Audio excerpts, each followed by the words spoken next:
2003년 3월 27일 새벽 독일 비스바덴의 한 고속도로.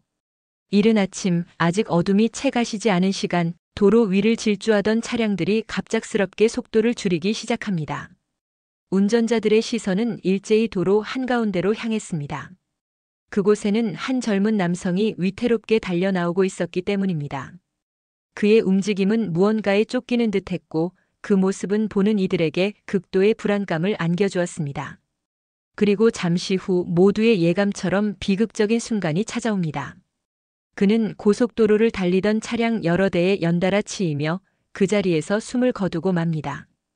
그의 이름은 제레미야 조셉 더건. 겨우 22세의 나이로 영국 출신의 독일에서 유학 중이던 평범한 젊은이였습니다. 겉보기에는 명백한 교통사고처럼 보이는 너무나도 비극적이고 안타까운 사건이었습니다. 그러나 이 사건은 단순한 교통사고로 치부되지 않았습니다. 오히려 유럽 전역을 뒤흔드는 거대한 미스터리로 번져나가며 수많은 의혹과 논란, 그리고 풀리지 않는 질문들을 낳았습니다. 이 모든 의문의 시작은 제레미야 더건이 죽기 직전 세상에 남긴 마지막 목소리 때문이었습니다. 그날 새벽 죽음을 불과 1시간 앞두고 그는 멀리 떨어진 영국에 있는 어머니에게 전화를 걸었습니다. 그의 목소리에는 극심한 공포와 혼란 그리고 절박함이 그대로 묻어 있었습니다. 그는 어머니에게 이렇게 말했습니다. 엄마 무서워요. 여기를 나가고 싶어요. 큰일 났어요. 정말로 큰일 났어요. 짧지만 충격적인 이 통화는 그의 마지막 교신이었습니다. 이 불안한 통화가 끝난 직후 전화는 갑자기 끊어졌고 불과 1시간 뒤 그는 차가운 고속도로 위에서 의문의 죽음을 맞이한 것입니다. 이 연결고리는 단순한 우연이라고 보기에는 너무나도 섬뜩했습니다. 독일 경찰은 사건 발생 단 3시간 만에 놀랍도록 빠르게 결론을 내렸습니다. 그들의 발표는 간결하고 단호했습니다. 제레미야 더건은 스스로 도로로 뛰어들어 자살했다. 이처럼 신속하고 명확한 결론은 언뜻 보면 효율적인 수사처럼 보였지만 오히려 많은 의문을 낳았습니다. 제레미야의 가족과 친구들은 이 결론을 단호하게 거부했습니다. 그들은 제레미야가 평소 밝고 긍정적인 성격이었고 어떠한 자살 징후나 동기도 없었다고 강력하게 주장했습니다. 이 모든 의문 속에서 제레미야가 단순한 유학생이 아니었다는 사실이 드러났습니다. 그의 죽음 직전 행적과 자살이라는 경찰의 결론 사이에 설명하기 어려운 간극이 존재했던 것입니다. 그는 당시 미국의 정치운동가 린든 라루슈가 이끄는 국제적인 정치 네트워크, 일명 라루슈 운동에 깊숙이 연루되어 있었던 것입니다. 라루슈 운동은 단순히 사상적인 집단이 아니었습니다. 그들은 반세계화, 반유대주의적 색채가 짙은 극단적인 급진 조직으로 그들의 사상과 활동 방식은 오랫동안 국제사회에서 논란의 중심에 서곤 했습니다. 이들은 신입 회원들에게 강도 높은 심리적 압박과 세뇌에 가까운 끝없는 음모론, 강연을 주입하는 것으로 악명이 높았습니다. 회원들은 외부와 단절된 채 조직의 이념에 철저히 동화되도록 강요받았습니다. 제레미야는 이라크 전쟁을 반대하는 반전 운동에 관심을 가지면서 우연히 라루슈 운동의 집회에 참석하게 되었습니다. 처음에는 그들의 반전 메시지에 공감했을지도 모릅니다. 그러나 곧 그는 독일 비스바덴에서 열리는 라루슈 운동의 청년 간부 학교에 초대되었습니다. 그는 그곳에서 수일간 강도 높은 강연과 세미나에 참여했지만 시간이 지남에 따라 점차 자신이 속아들어왔음을, 그리고 이 조직의 실체가 자신이 생각했던 것과는 전혀 다르다는 것을 깨닫기 시작했습니다. 그들의 배타적이고 극단적인 사상, 그리고 강압적인 분위기는 그에게 큰 압박으로 다가왔습니다. 목격자들의 충격적인 증언에 따르면 제레미야는 집회 도중 나는 유대인입니다. 라고 공개적으로 그리고 용기 있게 외치며 라루슈 운동의 반유대주의적 발언에 강하게 반발했다고 합니다. 이 발언은 조직 내부에 큰 파장을 일으켰습니다.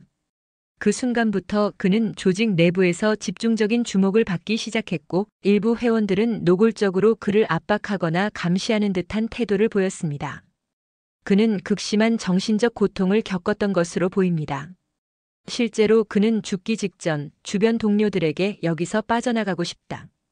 이들을 더 이상 믿을 수 없다. 라는 말을 반복했다고 전해집니다. 그가 느꼈던 공포와 절박함은 그의 마지막 말 한마디 한마디에 고스란히 담겨 있었습니다. 그의 마지막 24시간은 미스터리와 불안감으로 가득했습니다. 죽음 직전의 그의 행적은 단순한 우연으로 설명하기 어려운 이상 징후들을 보였습니다. 프랑크푸르트 미술관을 방문했을 때 그는 갑자기 울음을 터뜨리며 극도의 감정적 불안을 드러냈습니다.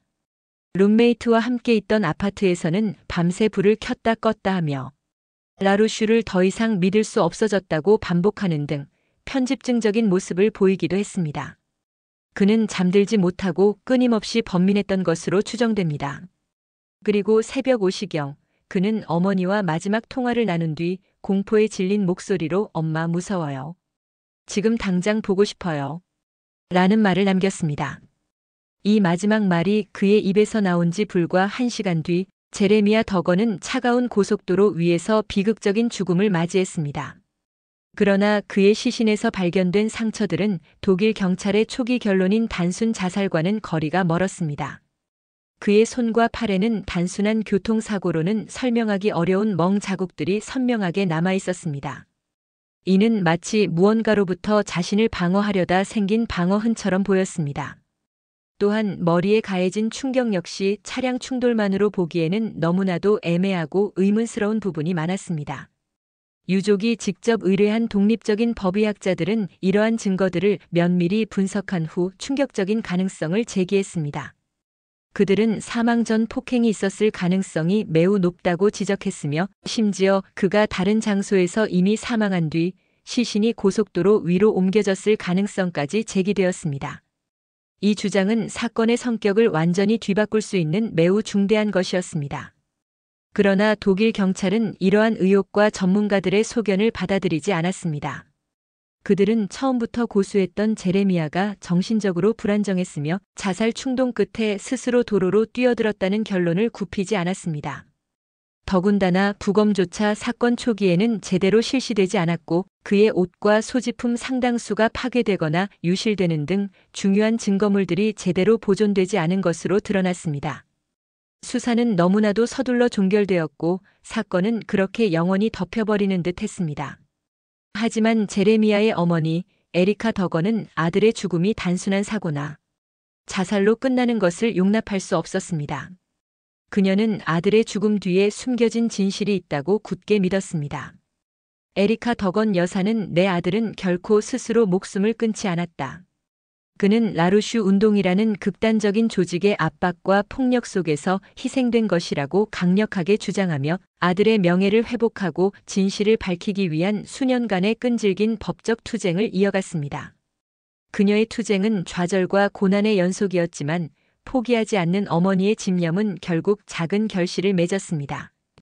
오랜 법정 공방 끝에 2012년 독일 고등법원은 이례적으로 비스바덴 경찰에게 제레미야 더건 사건에 대한 전면적인 재수사를 명령했습니다. 그리고 3년 뒤인 2015년 영국 검시관 역시 공식적인 조사를 통해 중요한 발표를 내놓았습니다. 제레미야 더건의 사망은 교통사고로 인한 것이 분명하다. 그러나 자살이라는 초기 결론은 기각한다. 그의 몸에는 사망 전 말다툼과 폭행이 있었음을 시사하는 흔적이 명백히 존재한다. 이 판결은 단순하지만 강력한 의미를 담고 있었습니다. 즉, 제레미야는 고속도로 사고로 사망한 것은 맞지만 그가 단순히 스스로 도로로 뛰어든 자살은 아니었다는 것입니다. 그의 마지막 순간에는 그 누구도 예상치 못했던 누군가와의 물리적 충돌이나 강압적인 상황이 있었을 가능성이 크다는 것을 법적으로 인정하게 된 것입니다. 그의 죽음은 우발적인 사고가 아니라 그 전에 일어난 어떤 사건의 직접적인 결과일 수 있다는 새로운 가능성을 열어둔 셈입니다. 20년이 넘는 세월이 흘렀지만 제레미야 더건 사건은 여전히 풀리지 않은 채 미스터리로 남아 있습니다. 과연 그는 정말로 단순한 교통사고의 비극적인 희생자였을까요? 아니면 극단적인 이념을 가진 조직에 의해 강요된 폭행과 은폐, 그리고 조직적인 조작의 희생양이었을까요? 수많은 질문들에도 불구하고 이 사건의 진실은 여전히 깊은 베일 속에 가려져 있습니다. 그러나 한 가지 분명한 사실은 있습니다. 그것은 바로 그날 새벽 전화기 너머로 들려왔던 그의 마지막 목소리입니다. 엄마 무서워요. 그 짧지만 절박했던 한마디는 지금도 이 사건이 단순한 교통사고나 자살이 아니었음을, 그리고 그 뒤에 숨겨진 더 어둡고 복잡한 진실이 있음을 조용히 그러나 강력하게 증언하고 있는지도 모릅니다. 제레미야 덕원의 죽음을 둘러싼 미스터리는 과연 언제쯤 완전히 풀릴 수 있을까요? 그의 어머니 에리카 덕원은 아들의 명예를 회복하고 숨겨진 진실을 밝히기 위한 싸움을 지금도 멈추지 않고 있습니다. 이 사건은 극단적인 이념 집단의 위험성과 그리고 진실이 은폐될 수 있는 사법 시스템의 허점을 여실히 보여주는 안타깝고도 중요한 사례로 우리 사회에 오래도록 기억될 것입니다. 그의 죽음이 헛되지 않도록 우리는 이 사건의 진실 규명에 대한 관심을 늦추지 말아야 할 것입니다.